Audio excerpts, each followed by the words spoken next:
Bob and builder are partners in a construction company. Bob builder का नाम तो हर किसी ने सुना होगा।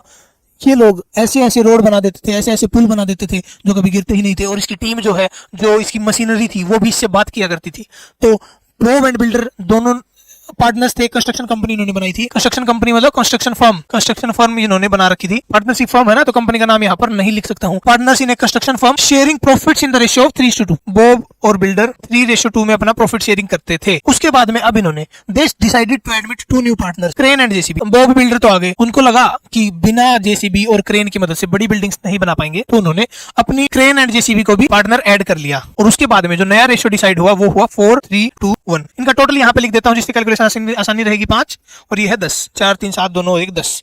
ये नया प्रॉफिट शेयरिंग रेशियो इनके बीच में डिसाइड हुआ है। और बॉब बिल्डर क्रेन जेसीबी, पुराना रेशियो था 3/5 2/5, नया रेशियो क्या मिला 4/10 3/10 2/10 1/10। इन दोनों का तो कैलकुलेट करना ही नहीं है हम लोगों को सैक्रिफाइसिंग रेशियो, क्योंकि ये दोनों तो न्यू पार्टनर है। हमको सिर्फ ओल्ड पार्टनर के संदर्भ में देखना है कि इनको फायदा हुआ है कि नुकसान हुआ है। तो आइए सबसे पहले एक बार बॉब का बात कर लेते हैं।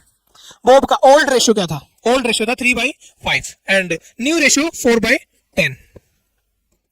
एलसीएम 10 आ जाएगा यहाँ पर, क्योंकि 5 के पहाड़े में 10 आ जाता है। तो 5 दूनी 10, 2 3 6, 6 - 4 2/10। इतना सेक्रीफाइस किया। अब ये सेक्रीफाइस कैसे आया?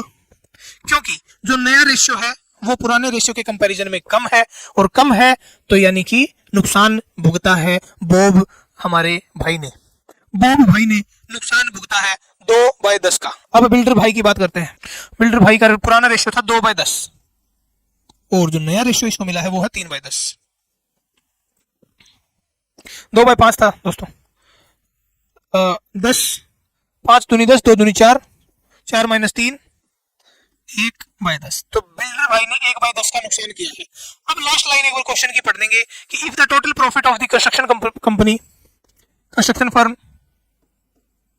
इज ₹60,000, अगर प्रॉफिट था इस साल में कंस्ट्रक्शन फर्म का 60,000 रुपए, तो गेन या सेक्रीफाइस ईच ओल्ड पार्टनर से तो बॉब और बिल्डर है, तो इन दोनों को सेक्रीफाइस किया है 2/10 1/10। प्रॉफिट था 60,000, इसका सेक्रीफाइस किया है 2/10 बॉब ने, तो कितना सेक्रीफाइस कर दिया? 12,000 रुपए का नुकसान हो गया। अगर पुराने रेशियो से बॉब को पैसा मिलता प्रॉफिट के अंदर, तो उसको 12,000 रुपए ज्यादा मिलता। आप इस तरीके से इस चीज को समझिए। अब बिल्डर की बात करें तो 60,000 रुपए में 1/10 का नुकसान हुआ है, उसको सेक्रीफाइस हुआ है, तो यानी कि इसको 6,000 रुपए का नुकसान हुआ। यानी कि अगर ओल्ड रेशियो के हिसाब से प्रॉफिट को डिस्ट्रीब्यूट किया जाता है ओल्ड पार्टनर्स के अंदर, तो बॉब को तो फायदा होता 12,000 का एंड बिल्डर को फायदा होता 6,000 का, जो अब इन्हें नहीं हुआ है। इन लोगों ने सेक्रीफाइस कर दिया नए पार्टनर्स की तरफ में, तो जो नए पार्टनर्स आए हैं उनको अभी इस प्रॉफिट का फायदा मिलेगा।